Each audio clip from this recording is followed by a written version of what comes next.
Astagfirullah, apa yang terjadi? Berhenti melempar tanah. Berhenti sekarang juga. Suara imam yang gemetar dan ketakutan memecah kesunyian pemakaman yang dalam.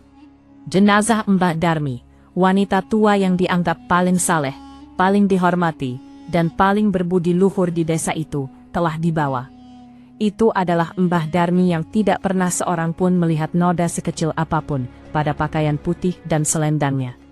Namun hari ini, segera setelah tubuhnya yang terbungkus kain kafan diturunkan ke dalam kegelapan liang lahat, bau daging busuk dan selokan yang sangat menyengat tiba-tiba memancar dari tanah kuburan sehingga orang-orang yang berdiri di sebelahnya terkesiap dan menutupi hidung mereka dengan kain. Orang-orang baru saja mencoba memulihkan diri dari bau busuk ini ketika tanah mulai bergetar dari dalam. Tiba-tiba, retakan muncul di dinding kasar kuburan dan di tanah di bawahnya. Dan dari retakan ini, bukan tanah, melainkan ribuan kelabang hitam berbisa yang panjang menyembur keluar. Itu bukan serangga biasa. Sekresi hitam yang aneh dan sangat menjijikkan mengalir dari tubuh mereka, dan sengat mereka setajam jarum. Bahkan pria-pria kuat yang berdiri di pemakaman melangkah mundur ketakutan. Kelabang-kelabang berbisa ini alih-alih menyebar, merayap langsung di atas kain kafan putih menuju wajah Mbah Darmi. Kain kafan itu tergelincir, dan di bawah mata orang-orang yang terbelalak, kelabang-kelabang ini mulai menancapkan sengat berbisa mereka ke bibir Mbah Darmi. Mereka menusuk bibirnya dengan kekejaman sedemikian rupa, sehingga seolah-olah seseorang sedang menjahit bibirnya dengan jarum dan benang. Dan kemudian dari dalam tubuh yang mati dan tak bernyawa ini, jeritan tertahan dan menyakitkan terdengar, membekukan darah di urat nadi seluruh penduduk desa.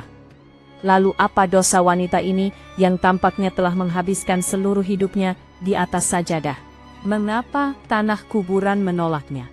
Dan mengapa serangga berbisa ini hanya mengincar bibirnya? Untuk mengetahuinya, kita harus kembali ke beberapa tahun yang lalu. Di antara jalan-jalan tak beraspal dan rumah-rumah tanah di desa, rumah Mbah Darmi dianggap sebagai tempat perlindungan dan pengadilan. Mbah Darmi, seorang wanita tua dengan wajah keriput karena usia, selalu terlihat mengenakan selendang putih besar, berpakaian tradisional, memegang tasbih panjang di tangannya. Dia selalu berada di barisan depan dalam setiap suka dan duka desa. Jika ada pernikahan di rumah seseorang, Mbah Darmi paling banyak tersenyum dan memberikan berkah. Jika ada kematian, dari matanya lah air mata paling banyak mengalir. Orang-orang menganggapnya sebagai pendamping dalam rasa sakit dan penderitaan mereka. Orang-orang desa yang sederhana dan penghormati para tetua mereka. Mereka sangat percaya bahwa rambut putih, tanda sujud di dahi, dan tangan yang memegang tasbih tidak akan pernah bisa berbohong, atau pernah menginginkan keburukan bagi siapapun. Orang-orang mempercayakan rahasia terdalam dan paling sensitif dari rumah tangga mereka ke dalam hati Mbah Darmi sebagai titipan suci. Gadis-gadis muda menceritakan kepadanya kemalangan dari keluarga mertua mereka, dan para ibu membeberkan di depannya kekhawatiran tentang putra mereka. Mereka berpikir bahwa rahasia ini aman di dalam hati satu orang ibu yang penuh kasih sayang, tetapi kenyataannya justru sebaliknya. Orang-orang tidak tahu bahwa wanita yang mereka anggap sebagai ibu memiliki lidah yang merupakan pedang beracun. Wajah asli Mbah Darmi hanya muncul di balik pintu tertutup. Ketika dia sendirian di rumah, kilauan aneh dan kecemburuan menggantikan simpati di matanya. Melihat rumah tangga bahagia orang lain, pasangan yang saling mencintai, dan saudara-saudara yang hidup rukun, dia tidak merasakan kegembiraan, melainkan rasa terbakar di dalam batin. Untuk memadamkan rasa terbakar ini, dia memilih senjata yang tidak bersuara, tetapi menghancurkan generasi, yaitu fitnah, gosip, dan kebohongan. Korban pertama dari permainan mengerikannya adalah pasangan suami istri muda dari desa, Siti dan Budi. Budi adalah seorang pekerja muda yang sederhana dan pekerja keras, dan Siti adalah putri dari keluarga saleh dan miskin. Cinta dan keharmonisan keduanya dijadikan teladan di seluruh desa. Budi bekerja sepanjang hari, dan Siti menunggu kepulangannya. Rumah tanah kecil mereka dipenuhi dengan cinta dan kedamaian. Tatapan cemburu Mbah Darmi tertuju pada rumah tangga yang bahagia ini. Suatu sore, Ketika Budi pergi bekerja, Mbah Darmi berbalut selendang putihnya, melafalkan tasbihnya, masuk ke rumah Siti. Memainkan peran seorang ibu yang sangat penyayang, dia duduk di samping Siti dan mencium keningnya. Kemudian dia mengatakan sesuatu yang mengguncang fondasi damai dari rumah ini. Mbah Darmi tidak mengarang cerita yang sepenuhnya salah di telinga Siti, tetapi dia mencampurkan sedikit racun keraguan ke dalam kebenaran. Dia berkata dengan simpati, "Putriku, aku seperti ibumu, aku tidak tahan melihat keluguanmu. Kamu menghabiskan sepanjang hari melakukan pekerjaan rumah tangga, melelahkan dirimu untuk suamimu. Dan dia, suamimu, kemarin, aku melihatnya di belakang rumah besar Pak Kades, mengobrol dan tertawa dengan wanita janda itu. Jangan pernah mempercayai laki-laki secara buta, putriku. Mereka gelap di dalam." Sambil mengatakan itu, dia menghela nafas panjang dan mulai melafalkan tasbihnya. Siti yang merupakan gadis desa sederhana, tertipu oleh rambut putih dan kasih sayang keibuan Mbah Darmi. Duri keraguan menusuk hatinya. Malam harinya, ketika Budi pulang ke rumah, kelelahan dan bermandikan keringat, dia disambut bukan dengan senyuman, melainkan dengan keraguan, celaan, dan air mata Siti. Hanya dalam 1 hari, beberapa patah kata beracun dari Mbah Darmi telah mencuri seluruh kedamaian rumah ini. Tetapi permainan Mbah Darmi tidak berhenti sampai di situ. Itu baru permulaan. Ketika dia melihat ada celah yang tercipta antara Siti dan Budi, dia menghentikan Budi sendirian keesokan harinya. Dia menuangkan racun sedemikian rupa ke telinga Budi mengenai karakter Siti, dan melontarkan fitnah yang begitu mengerikan sehingga mendengarnya, mata Budi menjadi merah padam. Apa yang Mbah Darmi katakan kepada Budi, sehingga malam itu juga jeritan memilukan Siti bergema di rumah yang tadinya bahagia ini. Matahari hampir terbenam, dan Budi pulang dengan kelelahan setelah seharian bekerja keras di ladang. Ada keringat di dahinya, dan tanah di pakaiannya, tetapi ada kedamaian di hatinya. Mengetahui bahwa ketika pulang ke rumah, Siti akan membawakannya air segar dan makanan. Di tengah jalan di dekat pohon beringin tua, Mbah Darmi menunggunya, berbalut selendang putihnya, menggeser butir-butir tasbihnya. Budi menundukkan kepalanya dengan hormat dan menyapanya. Sebagai tanggapan, Mbah Darmi mengusapkan tangannya di atas kepala Budi, dan menarik napas panjang dan menyakitkan. "Semoga engkau berumur panjang, putraku. Semoga Tuhan memberkati kerja kerasmu. Tapi apa yang bisa aku lakukan? Hatiku hancur. Kau seperti putraku sendiri. Aku tidak tega melihat penderitaanmu." Budi terkejut. "Apa yang terjadi, Bibi?" "Semuanya baik-baik saja." Mbah Darmi memancing air mata palsu ke matanya, melihat ke sekeliling seolah untuk memastikan tidak ada yang mendengarnya. Lalu berkata dengan suara rendah namun berbisa, "Putraku, seorang pria berkeringat darah dan air sepanjang hari untuk melindungi kehormatan rumah tangganya. Tetapi siang ini, apa yang kulihat di belakang matamu yang terhormat, membuat lidahku gemetar, bahkan hanya untuk membicarakannya. Sitimu, dia tidak senaif itu, putraku. Aku melihatnya dengan mata kepalaku sendiri di gang belakang, mengobrol dan tertawa dengan penjual gelang yang datang dari kota. Kerudungnya telah merosot dari kepalanya, dan dia tidak peduli sama sekali. Ketika aku menegurnya, dia berbalik dan menatap tajam ke arahku. Putraku, di rumah di mana mata sang istri mulai mengembara keluar, tidak ada lagi keberkahan. Itu bukan sekadar kata-kata. Itu adalah timah cair yang dituangkan ke telinga Budi. Bagi seorang pekerja desa yang terhormat, karakter istrinya adalah seluruh semestanya. Pikiran Budi menjadi mati rasa. Matanya menjadi merah padam, dan kepalan tangannya berkeringat karena marah. Tanpa mengucapkan sepatah kata pun, dia berjalan dengan langkah cepat menuju rumah tanahnya. Dia tidak menoleh ke belakang untuk melihat bahwa senyuman jahat dan mengerikan telah muncul di bibir Mbah Darmi. Bibir yang sama itu, setelah kematiannya, akan ditusuk oleh ribuan kelabang berbisa di dalam kubur. Hubungan antara suami dan istri adalah seperti benang yang rapuh, diikat oleh cinta dan kepercayaan. Tetapi ketika gunting keraguan memotong benang ini, cinta bertahun-tahun terputus dan jatuh dalam sekejap. Fitnah adalah noda yang tidak bisa dicuci oleh air manapun, dan tuduhan palsu yang ditujukan pada seorang wanita bahkan mengguncang singgasana ilahi. Kegelapan malam telah tiba. Ketika Budi melangkah ke halaman rumah, Siti tersenyum dan menyodorkan segelas air padanya. Tetapi Budi menepis gelas itu dengan kasar, membuangnya jauh-jauh. Suara gelas pecah bergema di seluruh lingkungan. Sebelum Siti bisa memahami apapun, Budi menjambak rambutnya dan melemparkannya ke tanah. "Dengan siapa kamu tertawa siang ini? Katakan padaku." Suara Budi penuh dengan rasa sakit yang liar. Air mata Siti meluap. Dia mulai bersumpah sambil menangis. "Aku bersumpah demi Tuhan bahwa aku tidak melewati ambang pintu Budi. Aku sedang mencuci pakaianmu siang ini. Seseorang telah membohongimu, percayalah." Tetapi penutup mata keraguan membutakan manusia. Budi tidak bisa melihat kebenaran dalam isak tangis Siti. Dia hanya mengingat pakaian putih Mbah Darmi dan tasbih di tangannya. "Mbah Darmi berbohong? Dia yang salat tahajud di tengah malam," raung Budi. Malam itu di halaman kecil tersebut, bergema jeritan Siti yang akan membuat malaikat di langit pun menangis. Dibutakan oleh kemarahan, Budi mengucapkan 3 kata yang menghancurkan dunia Siti dalam sekejap. Perceraian telah dijatuhkan. Keesokan paginya, dengan sinar matahari pertama, penduduk desa menyaksikan pemandangan yang memilukan. Siti, yang matanya bengkak karena menangis, berjalan dengan kepala tertunduk bersama ayah tuanya di jalan tanah desa, membawa koper tuanya.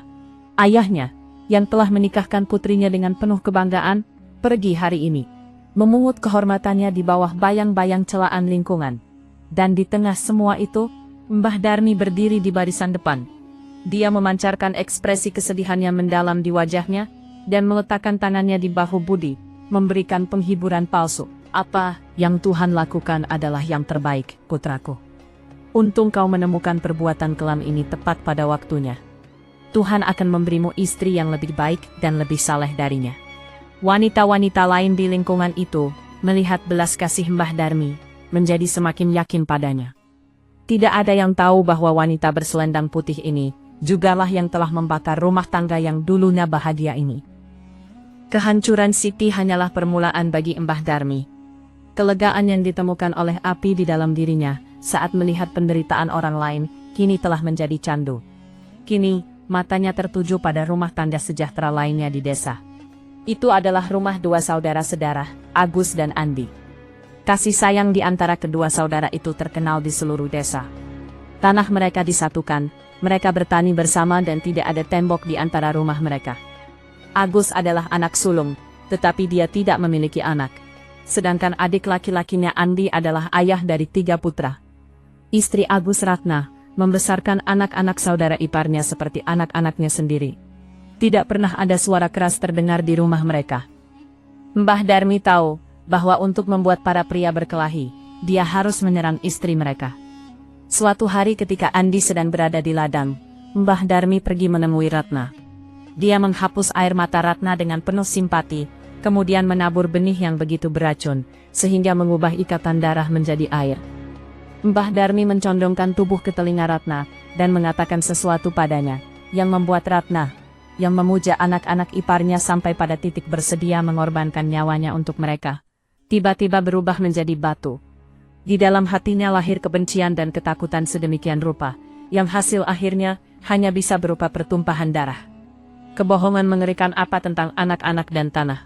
Apakah Mbah Darmi menceritakannya kepada Ratna, sehingga keesokan harinya, kedua bersaudara itu saling mengangkat kapak mereka satu sama lain?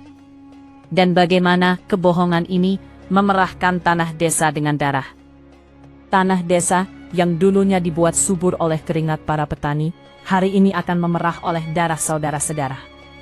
Kedua bersaudara Agus dan Andi ini, yang cinta di antara mereka, dijadikan sumpah setia, hari ini akan menjadi musuh bebuyutan satu sama lain.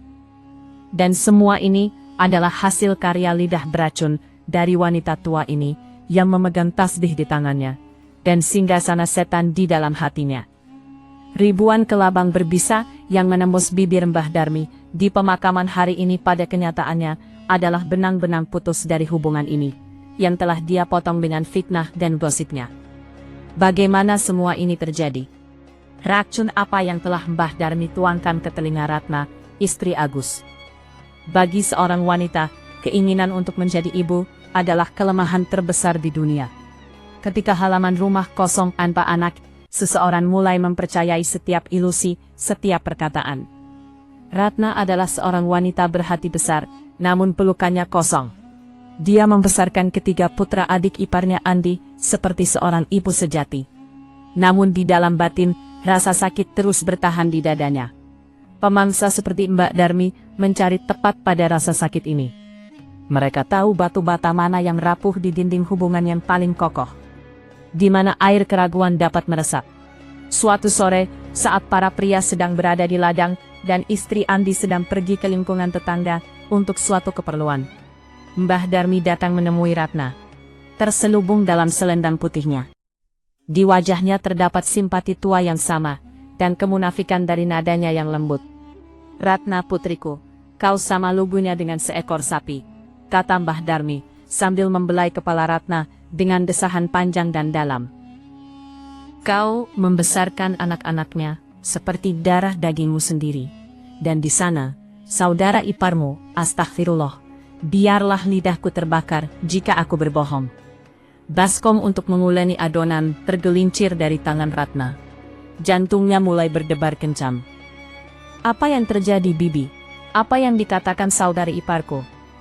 Mbak Darmi melihat ke sekelilingnya, merendahkan suaranya menjadi bisikan, dan berkata, "Putriku, kemarin saat duduk di antara para wanita di lingkungan ini, dia berkata bahwa saudara Agus tidak memiliki pewaris. Besok seluruh tanah ini, rumah ini, ternak ini, semuanya akan menjadi milik putra-putraku. Ratna sekarang tidak lebih dari seorang pelayan bagi anak-anak kita. Dan putriku." Mbah Darmi berhenti sejenak, dan menatap langsung ke mata Ratna, melepaskan panah beracun terakhirnya. "Aku bahkan merasa perilakunya tidak benar. Dia sering menemui orang-orang yang mengaku sakti dan dukun palsu. Siapa tahu jika dia tidak menggunakan ilmu hitam untuk mengikat rahimmu, sehingga kau tidak akan pernah bisa menjadi seorang ibu, dan tidak akan ada ancaman terhadap warisan putra-putranya." Kata-kata ini menghantam pikiran Ratna seperti kilat. Tuduhan ilmu hitam dan niat untuk merebut harta benda, itu adalah kata-kata yang dalam sekejap menghanguskan bertahun-tahun cinta keibuan dalam diri Ratna. Anak-anak yang terasa seperti miliknya hingga pagi hari, ketika mereka datang bermain di dekatnya, pada malam harinya, dia menepis mereka dengan amarah. Ketika istri Andi pulang ke rumah, dia melihat sikap Ratna yang berubah. Dia bertanya-tanya apa yang sebenarnya telah terjadi, begitu tiba-tiba. Malam harinya ketika Agus pulang kelelahan, Ratna menangis dan bersumpah, menceritakan padanya semua yang dikatakan Mbah Darmi, dan air mata seorang wanita. Terutama seorang wanita yang batinnya telah terbakar selama bertahun-tahun, karena ketiadaan anak, menjadi seperti garis yang terukir di batu di hati seorang pria. Darah Agus mulai mendidih. Adik laki-lakinya yang telah dia ajari berjalan dengan menggandeng jarinya. Baginya hari ini terasa seolah adiknya itu sedang menancapkan belati dari belakang. Keesokan paginya, ketika kedua bersaudara itu pergi mengairi ladang, kebisuan dan kasih sayang bertahun-tahun hancur hanya karena hal sepele. Saat mengalihkan aliran air dari saluran, Agus menghina Andi. Andi terperangah.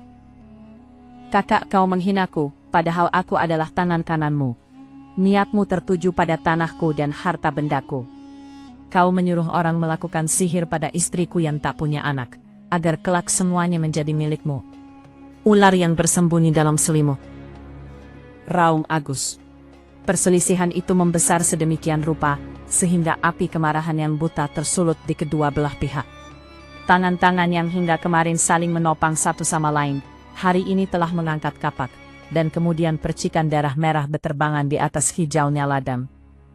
Kapak Agus mengenai bahu Andi, dan pukulan Andi mengenai kepala Agus. Keduanya bersimbah darah dan jatuh di atas tanah yang sama, yang Mbah Darmi jadikan sebagai iming-iming impian palsu tentang harta milik kepada Ratna. Kekacauan pecah di desa. Polisi tiba. Terjadi proses pengadilan, bolak-balik ke kantor polisi, dan para wanita di rumah itu mulai dipermalukan di ruang sidang. Rumah ini yang dulunya adalah secuil surga, hari ini telah menjadi neraka.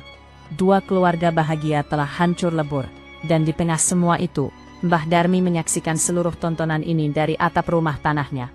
Di wajahnya, terdapat senyum mengerikan, dan damai yang sama, serta jari-jarinya bergerak cepat di atas butir-butir tasbihnya. Dia tidak memiliki penyesalan apapun. Dia menemukan kepuasan jahat melihat orang lain menderita. Tetapi tongkat hukuman alam semesta itu diam. Mbah Darmi berpikir bahwa tidak ada saksi atas dosanya.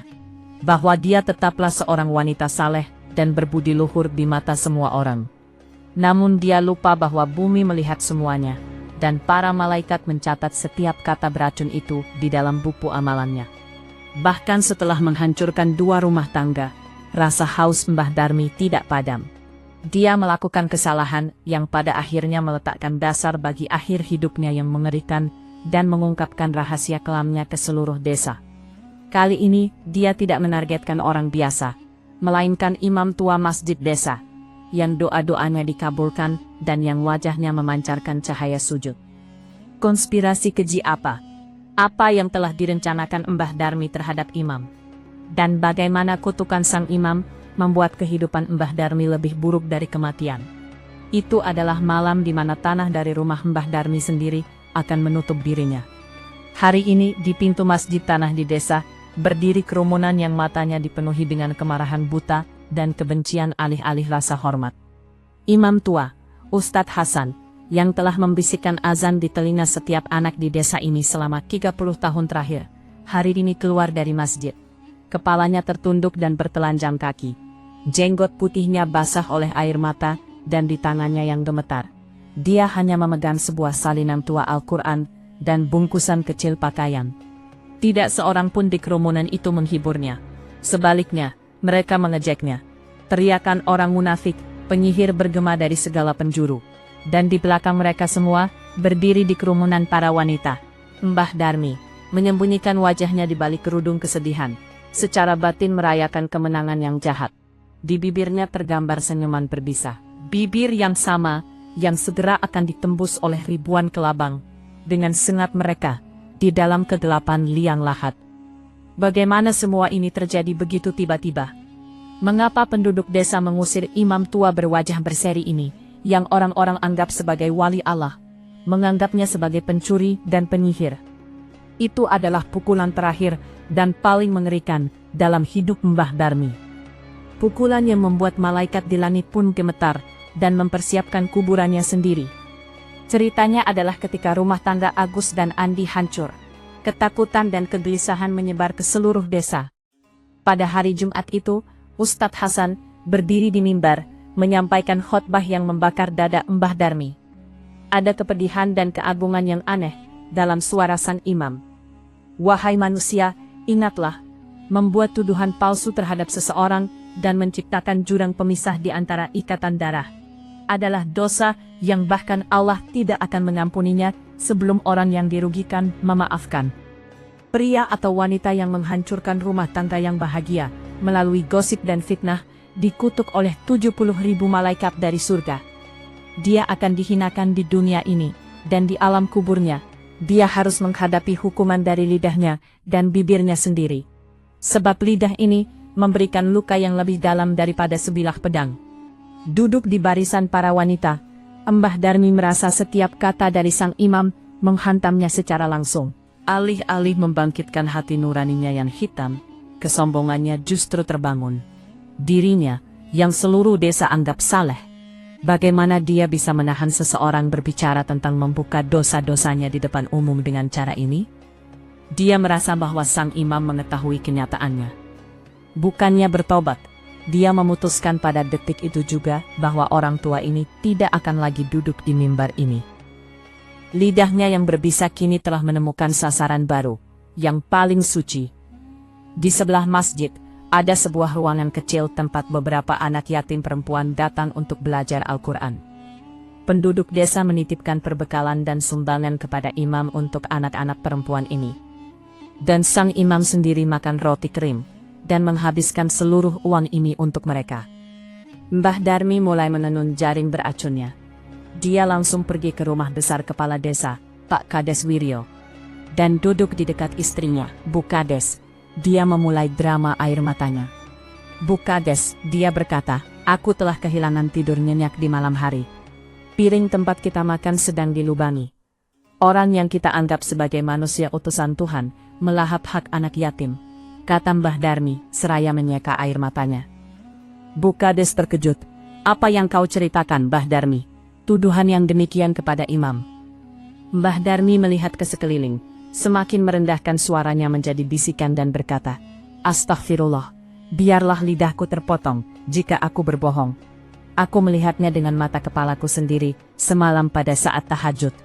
Imam memberikan semua perbekalan dan uang sumbangan anak yatim kepada orang tak dikenal melalui pintu belakang. Itu belum semuanya, Bu Kades. Aku gemetar ketakutan.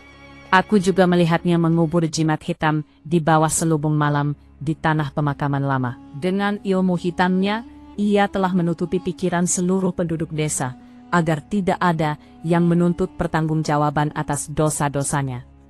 Dia bukanlah orang baik di dalamnya. Dia adalah setan. Itu adalah racun yang tidak memiliki penawar. Bu Kades, yang terpesona oleh penampilan saleh dan selendang putih Mbah Darmi, terpikat oleh kata-katanya. Racun ini meninggalkan rumah besar itu dan menyebar ke seluruh desa seperti percikan api pada bubuk mesiu.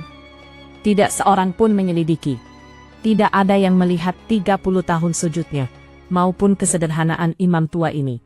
Semua orang mempercayai tangan Mbah Darmi yang memegang tasbih. Dalam kerumunan yang dibutakan oleh keraguan, suara kebenaran selalu terbungkam. Kamis malam, saat Ustadz Hasan keluar dari kamarnya untuk salat maghrib, Pak Kades dan orang-orang desa berdiri di hadapannya. Pak Kades melangkah maju dan berkata dengan nada menghina, Imam, kami menganggap Anda sebagai wali Tuhan, tetapi Anda telah melahap harta anak yatim dan membawa penyakit ke rumah-rumah kami dengan ilmu hitam. Hari ini juga, saat ini juga, tinggalkan desa ini. Jika tidak, kami akan mengusir Anda dengan wajah dicoreng arang, dipermalukan. Seakan-akan langit runtuh di atas kepala imam. Langkahnya gontai. Ia mencoba menjelaskan, bersumpah, demi Tuhan, aku mengirim perbekalan ini ke rumah janda malang itu, yang anak-anaknya kelaparan selama 3 hari, dan ke pemakaman. Aku pergi ke sana untuk berdoa memohon ampunan di makam mendiang istriku. Demi Tuhan, jangan lemparkan fitnah yang begitu besar kepadaku, seorang pria miskin, berdasarkan desas-desus belaka. Tetapi kerumunan itu telah menjadi tuli. Mbah Darmi melontarkan ejekan lain dari belakang. Lihatlah dia, bahkan sekarang ia mengundang murka Tuhan dengan berbohong. Karena didorong keluar dan tidak ada jalan lain, Ustadz Hasan mengambil buntelan kecilnya dan berjalan tanpa alas kaki di jalan tanah desa. Namun sebelum melewati batas desa, ia berhenti di dekat pohon beringin tua. Ia berbalik dan menatap desa. Air mata jatuh dari matanya bagai mutiara dan terserap ke dalam tanah. Ia mengangkat tangannya yang lemah dan gemetar ke arah langit dan mengeluarkan desahan yang begitu menyakitkan, sehingga mengguncang pilar-pilar singgasana ilahi. Ya Tuhan yang Maha Agung, Engkau mengetahui rahasia hati-hati. Ia yang telah menodai kehormatan jenggot putihku dan mengusirku dari rumah Tuhanku dengan memalsukan tuduhan palsu ini terhadapku. Ya Allah, aku tidak meminta kekayaan apapun dari dunia ini. Jadikanlah lidah dan bibir penindas ini sebagai peringatan bagi serangga-serangga bumi. Berikanlah padanya kematian yang begitu mengerikan, sehingga bumi pun akan takut menyembunyikannya, dan agar orang-orang bertobat saat melihatnya. Itu bukan sekedar doa biasa. Itu adalah api yang memancar dari hati orang yang tertindas. Api yang diantaranya dan Allah tidak ada penghalang. Kata-kata dari doa ini masih bergema di udara, ketika senyum Mbah Darmi yang berdiri di atap tanah liatnya, mengamati pemandangan ini tiba-tiba membeku. Rasa sakit yang hebat, tak dikenal, dan mengerikan muncul di dadanya. Seolah-olah seseorang telah meletakkan bara api menyala di bibirnya. Secara naluriah dia membawa tangannya ke mulutnya, dan merasakan bibirnya mengering, dan menjadi sekeras duri. Ini hanyalah awal dari akhir yang mengerikan dan menakutkan, yang akan menjadi takdirnya dalam beberapa hari. Segera setelah Ustadz Hasan meninggalkan desa, badai debu ringan bertiup di langit, dan bersama badai itu, kematian dan hukuman melewati ambang pintu rumah Mbah Darmi. Wanita tua ini, yang telah memadamkan cahaya dari banyak rumah, dengan lidah berbisanya menggeliat kesakitan malam itu, di tempat tidur di halaman tanah rumahnya sendiri. Sensasi terbakar di bibirnya yang telah dimulai sore harinya, kini telah menjadi api yang tak tertahankan di kegelapan malam. Dia merasa seolah seseorang telah menuangkan tetesan asam di lidah dan bibirnya. Panik, ia turun dari ranjang dan berlari menuju kendi tanah liat yang diletakkan di halaman. Dengan tangannya yang gemetar, ia mengisi cangkir dengan air dan membawanya ke bibirnya. Namun tebukan air segar ini, alih-alih turun ke tenggorokannya, memotong bibirnya seolah itu bukan air, melainkan timah cair. Cangkir air itu terlepas dari tangannya dan hancur di lantai. Dan Mbah Darmi, sambil memegangi tenggorokannya, tersungkur ke tanah. Sebuah jeritan ingin keluar dari tenggorokannya, namun suara itu tertahan di laringnya. Para tetua kita berkata, bahwa bergosip sama dengan memakan daging saudaranya yang telah mati. Dan bahwa tuduhan palsu adalah racun yang membuat jiwa orang itu sendiri membusuk. Mbah Darmi telah memakan daging kehormatan orang lain seumur hidupnya. Dan hari ini, alam semesta mulai membusukkan tubuhnya sendiri dari dalam. Tongkat Allah memang diam, namun ketika ia menyerang, segala tipu daya manusia, segala kecurangannya, dan seluruh sujud palsunya itu menjadi debu. Keesokan paginya, saat matahari terbit, wajah Mbah Darmi sudah tak bisa dikenali.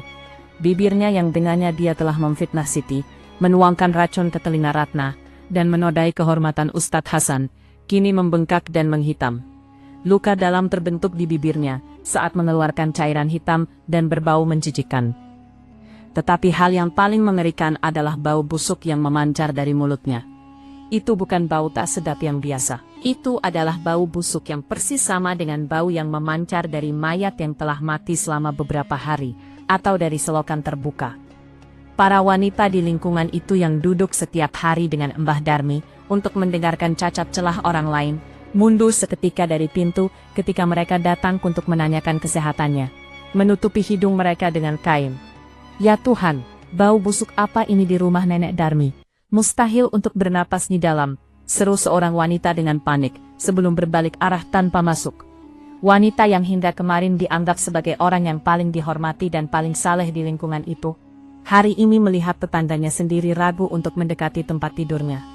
Itu adalah tahap pertama dari pembalasan, yaitu penghinaan dan kesepian di dunia ini.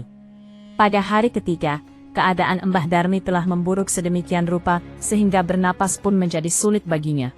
Tenggorokannya membengkak dan tertutup, dan dia tidak bisa menelan satu suapan pun. Salah satu kerabat jauhnya merasakan kasihan dan memanggil tabib tua Tabib Karta dari desa.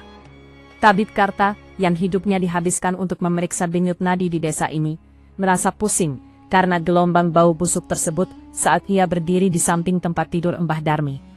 Ia membalutkan kain di wajahnya dan meletakkan tangannya di denyut nadi orang sakit itu. Kemudian ia menatap bibirnya yang hitam dan bengkak, serta matanya yang terbelalak ketakutan. Tabib Karta segera menarik tangannya kembali, seolah-olah ia tersengat arus listrik. Ia mengemasi barang-barangnya, dan berkata dengan nada sedih. Maafkan aku, tidak ada ramuan herbal, tidak ada obat untuk penyakit ini di klinikku. Luka pada bibir dan lidahnya tidak berasal dari penyakit fisik manapun, bukan dagingnya yang membusuk, melainkan kata-kata yang telah diucapkannya sendiri, yang kini telah menjadi racun dan memangsa tubuhnya. Ini adalah hukuman dari Allah, obatnya tidak ada di bumi, melainkan hanya dalam ampunan dari yang berada di langit. Katakan padanya untuk memohon maaf pada semua orang yang hatinya telah ia hancurkan.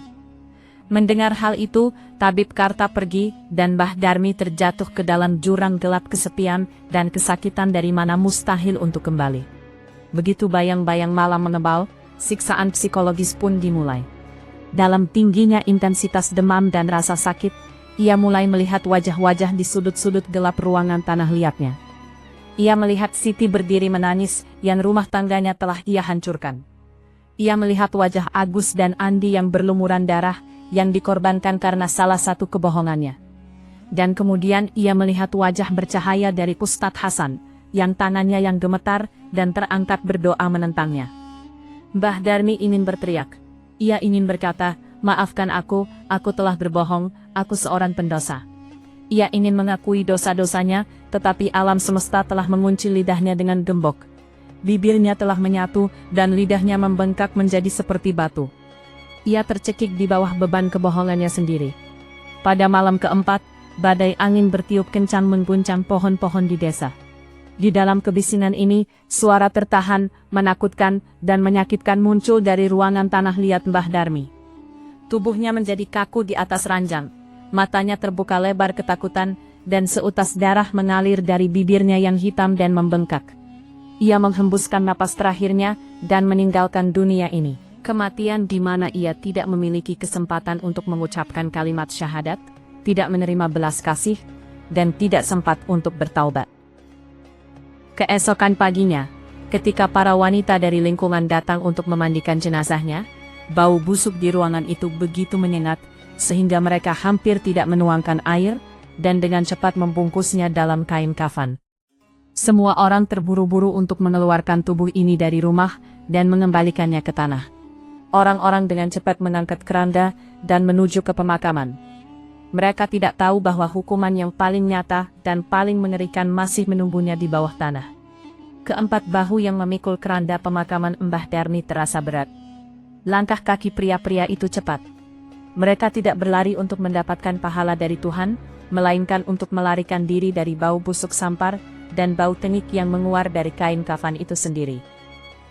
Gagak-gagak yang bertengger di dahan pohon beringin tua pemakaman desa itu mengeluarkan jeritan aneh dan menakutkan, seolah-olah mereka juga mengumumkan turunnya sebuah hukuman. Segera setelah mereka mencapai pemakaman, keheningan yang aneh dan menakutkan turun menyelimuti. Penggali kubur yang telah menurunkan banyak jenazah ke tanah ini sepanjang hidupnya, hari ini berdiri di tepi liang lahat dan basah kuyup oleh keringat. Ia menatap Pak Kades dan berkata dengan suara gemetar, "Pak Kades Wiryo, tadi malam aku menggali liang lahat di tanah lunak, tapi hari ini tanah di dalamnya menjadi begitu keras dan hitam, seolah-olah seseorang telah memanggangnya di atas api dan mengubahnya menjadi batu. Aku takut Pak Kades. Tanah ini sepertinya menolak untuk menerima mayat ini." Pak Kades membentak penggali kubur itu dengan marah dan panik, memberi isyarat padanya untuk segera menurunkan jenazah ke dalam liang lahat. Segera setelah jenazah Mbah Darmi diturunkan ke dalam kegelapan kubur, pemandangan mengerikan yang sama yang disebutkan di awal cerita dimulai. Retakan mulai muncul di dinding kasar kubur dan di tanah di bawahnya. Dan dari situ, aliran ribuan kelabang, hitam, memuakan, dan berbisa memancar keluar. Orang-orang yang berdiri di sekitar liang lahat, termasuk mantan suami Siti, Budi, orang-orang dari keluarga Agus, dan kepala desa mundur ketakutan dengan mata terbelalak. Ribuan kelabang ini merayap di atas kain kafan dan langsung menuju wajah Mbah Darmi. Bagian kain kafan yang menutupi wajah tergelincir dengan sendirinya. Wajah Mbah Darmi yang mengerikan, hitam, dan membengkak, terekspos ke semua orang. Kelabang-kelabang ini mengabaikan sisa tubuhnya, dan berkumpul hanya di bibir hitamnya, dan mulai menusuknya dengan senak berbisa mereka yang tajam seperti jarum. Seakan-akan ada kekuatan gaib yang sedang menjahit bibir wanita munafik ini dengan serangga-serangga tersebut. Agar sampai hari penghakiman, lidah beracun ini tidak akan pernah bisa memfitnah siapapun lagi. Pada saat itu, pemikiran yang sama melintas di benak setiap orang yang hadir di pemakaman itu. Ini bukan serangga biasa. Ini adalah wujud nyata dari kutukan orang yang tertindas, Ustadz Hasan, ketika ia menengadahkan tangannya ke langit dan berkata, "Ya Allah, jadikanlah lidah dan bibir dari orang yang telah memalsukan kebohongan terhadapku, sebagai peringatan bagi serangga-serangga di bumi." Tanah jatuh dari tangan Budi. Lututnya melemas dan ia tersungkur di tempat, menangis terseduh-seduh. Hari ini ia menyadari bahwa wanita yang ia anggap sebagai ibu, nyatanya adalah iblis. Dan dengan mendengarkannya, ia telah menceraikan istri sucinya, Siti, dan menghancurkan rumah tangganya sendiri, menjadi abu dengan tangannya sendiri. Kerabat Agus juga gemetar. Mereka teringat bagaimana wanita ini telah mengubah dua saudara sedarah menjadi musuh mematikan, dengan melibatkan mereka dalam keraguan palsu perihal harta kekayaan. Penampilan saleh Mbah Darmi dan selendang putihnya hari ini telah sepenuhnya terbongkar kedoknya di balik kain kafannya yang hitam dan serangga-serangga beracun. Orang-orang masih terbebani oleh kenyataan ini ketika tiba-tiba dari dalam liang kubur terjadi suatu peristiwa yang meledakkan akal sehat manusia. Dari jasad mati dan tak bernyawa Mbah Darmi, yang bibirnya dijahit oleh ribuan kelabang, menyembur keluar jeritan yang tertahan, menyakitkan dan mengerikan. Itu adalah jeritan yang membekukan darah, yang tidak mungkin milik manusia hidup manapun di dunia ini. Jeritan itu adalah kesaksian dari hukuman yang sedang diderita oleh jiwanya. Mendengar jeritan ini, kekacauan meletus di pemakaman. Bahkan pria-pria berhati paling kuat pun kehilangan kewarasan mereka. Tak ada seorang pun yang masih memiliki akal sehat untuk melemparkan tanah ke dalam liang lahat. Orang-orang saling dorong, jatuh tersandung, dan berteriak ketakutan saat mereka melarikan diri. Pak Kades yang telah mengusir Ustadz Hasan karena kesombongan, telah menjadi kuning pucat seperti kunyit, dan juga termasuk salah satu orang yang berlari menyelamatkan nyawanya. Dalam beberapa saat, seluruh pemakaman menjadi kosong. Hanya ada suara angin yang bertiup, gemerisik pohon-pohon tua, dan kuburan terbuka ini, di mana tubuh Mbah Darmi berada dalam kuasa kelabang-kelabang beracun. Bumi tidak siap untuk menelannya, dan langit telah menutup pintu rahmatnya atas dirinya. Ketika kegelapan malam mulai turun, penduduk desa berkumpul di halaman rumah besar Pak Kades. Ketakutan akan kematian menguasai setiap wajah. Pak Kades berbicara kepada kerumunan dengan suara gemetar. Hukuman ini tidak hanya jatuh pada Mbah Darmi. Ini adalah murka Allah atas kita semua. Tergoda oleh perkataan dari wanita berbisa ini, kita telah mengusir seorang hamba yang saleh dari masjid. Selama Ustadz Hasan tidak kembali ke desa ini untuk memaafkan kita, begitu pula pada bumi ini, kuburan terbuka itu akan menelan seluruh desa. Maka diputuskan bahwa Ustadz Hasan akan dicari dan dibawa kembali pada malam hari. Tetapi imam tua yang telah diusir dengan penuh penghinaan ini, maukah ia kembali? Dan bagaimanakah akhir dari liang lahat terbuka Mbah Darmi ini? Kegelapan malam kian menebal. Gang-gang desa yang dulunya ramai oleh perkumpulan warga, hari ini tenggelam dalam kesunyian maut. Pak Kades, Budi Agus dan beberapa tokoh desa, sambil memegang lentera dan obor berlari tanpa alas kaki di jalan tanah desa. Hanya ada satu ketakutan di hati mereka. Jika imam tua Ustadz Hasan yang tertindas tidak memaafkan mereka hari ini, hukuman yang bangkit dari kubur Mbah Darmi yang terbuka beserta serangga beracunnya akan menelan seluruh desa. Perjalanan mereka mengarah ke sebuah tempat suci tua yang sunyi di desa tetangga, di mana seseorang terakhir kali melihat sang imam duduk di sana. Di udara, mereka masih dapat mencium bau busuk yang menguar dari kain kafan Mbah Darmi yang telah mengguncang hati nurani mereka. Bisakah mereka menghentikan hukuman ini? Seseorang yang tertindas, yang telah dipermalukan dan diusir oleh seluruh kerumunan, apakah ia akan memaafkan mereka? Setelah beberapa jam berusaha keras, mereka tiba di halaman sebuah masjid kecil yang hancur, di sebelah tempat suci yang sunyi itu. Di sana, di sebuah sudut, di atas karpet yang digelar di atas lantai tanah, Ustadz Hasan sedang duduk.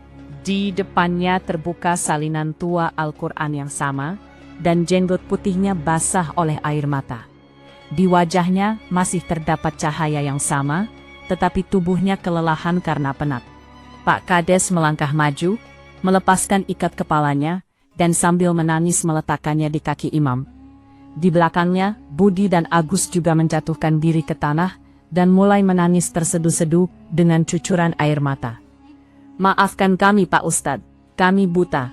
Kami telah mempercayai kebenaran pakaian putih, dan tasbih palsu wanita iblis itu, Mbah Darmi. Tidak ada lagi kesombongan dalam suara Pak Kades, seperti ketika ia mengusirnya dari masjid. Hari ini, ia memohon bagaikan pengemis. Budi berkata sambil menangis, duniaku hancur Pak Ustadz. Fitnah dari penyihir itu telah merenggut sitiku yang suci. Aku telah membakar surgaku sendiri dengan kedua tanganku. Allah tidak akan pernah memaafkanku. Agus juga menangiskan air mata darah karena permusuhan mematikan dengan saudaranya. Ustadz Hasan mengangkat ikat kepala Pak Kades dengan penuh kasih sayang dan kesedihan, dan mengangkat mereka semua dengan tangannya yang gemetar. Tidak ada amarah maupun dendam di matanya, melainkan kesedihan yang mendalam. Wahai warga desaku, ada keheningan yang aneh dalam suara sang imam. Manusia memang rentan terhadap kesalahan, dan keraguan adalah rayap yang menggerogoti niat baik. Ketidakadilan yang kalian lakukan padaku, telah aku maafkan pada malam yang sama itu, juga di hadapan Tuhanku. Sebab nabiku, semoga selawat serta salam dari Allah senantiasa tercurah kepadanya, tidak membalas dendam, melainkan memaafkan. Aku tidak sanggup melihat kalian terbakar di api neraka, karena penderitaan pribadiku. Mendengar hal ini, beban berat terangkat dari hati mereka, namun kalimat sang imam berikutnya kembali membuat mereka gemetar. Ia berkata, namun ingatlah, Allah akan memaafkan hak-hak Allah, tetapi tidak akan pernah memaafkan hak-hak sesama manusia. Hak-hak hamba, selama orang yang dianiaya belum memaafkannya secara langsung. Mbah Darmi tidak hanya berbohong tentang diriku. Ia telah menghancurkan rumah tanda yang bahagia melalui fitnah dan gibah. Lidah berbisanya telah membunuh ikatan darah. Aku telah memaafkannya. Tetapi Tuhan penguasa bumi ini, yang hamba-hambanya yang tak berdosa, telah ia buat menderita. Akankah memaafkannya? Pergilah ke kuburnya, dan lihat bagaimana alam semesta memperlakukan orang-orang munafik. Mendengar kata-kata itu, setiap orang merinding ketakutan. Mereka segera membawa imam bersama mereka, dan kembali ke pemakaman desa mereka. Di dalam hati, mereka membawa harapan bahwa mungkin, berkat langkah kaki sang imam, hukuman kuburan terbuka ini akan berhenti, dan jenazah ini bisa bersemayam dengan tenang di dalam tanah. Namun saat mereka tiba di tepi lubang kubur, dekat pohon beringin tua menjelang akhir malam, pemandangan yang mereka lihat di bawah temaram cahaya kuning lentera, membuat jiwa mereka bergidik. Tidak ada lagi jenazah Mbah Darmi, tidak pula ada lubang kubur yang menganga. Tanah yang beberapa jam lalu menolak menerima Mbah Darmi, dan memuntahkan ribuan kelabang beracun, telah amblas menyatu dengan sendirinya, dengan tekanan yang begitu dahsyat, seolah bumi yang murka telah mengatupkan rahangnya. Tempat itu tak lagi tampak seperti makam biasa, melainkan telah menjelma menjadi cekungan tanah gelap nan gulita. Rekahan-rekahan membelah pijakan, dan dari dasar ceruknya, kepulan asap hitam tipis berhembus naik, membawa aroma daging gosong bercampur amis nan anyir. Semesta telah menjatuhkan vonisnya. Bumi akhirnya menelan raga itu, bukan sebagai peraduan terakhir, melainkan sebuah kerangkeng menakutkan, tempat lidah bisa dan bibir pekatnya kekal menjadi santapan para serangga. Tak satu pun tangan manusia sempat menaburkan gumpalan tanah ke liang makam tersebut. Bahkan Allah telah merenggut kemuliaannya untuk disemayamkan oleh jemari anak Adam. Budi terduduk lemas di sebelah lubang kubur legam yang runtuh itu. Kini ia mengerti, secarik fitnah pada jiwa yang lurus mungkin bisa pudar terbasuh masa. Namun di kehidupan kelak, noda itu berganti menjadi bara yang melahap sanubari manusia. Esok paginya, Ustadz Hasan diangkat kembali menduduki mimbar masjid dengan penuh penghormatan. Di hari yang sama, Budi bergegas menuju kota, bersimpuh memohon ampunan di bawah telapak kaki Siti dan ayahnya, lantas meminangnya pulang dengan penuh taksim. Agus dan Andi meruntuhkan pembatas yang sempat menyekat persaudaraan mereka. Laju hidup desa berkutar normal kembali. Namun rumah lumpur Mbah Darmi diratakan dengan tanah dalam semalam. Dan gundukan kuburnya yang amblas, legam, serta memuakan itu, terpatri menjadi monumen peringatan abadi bagi penduduk desa. Para ibu melarang anak-anak mereka menapak ke arah sana.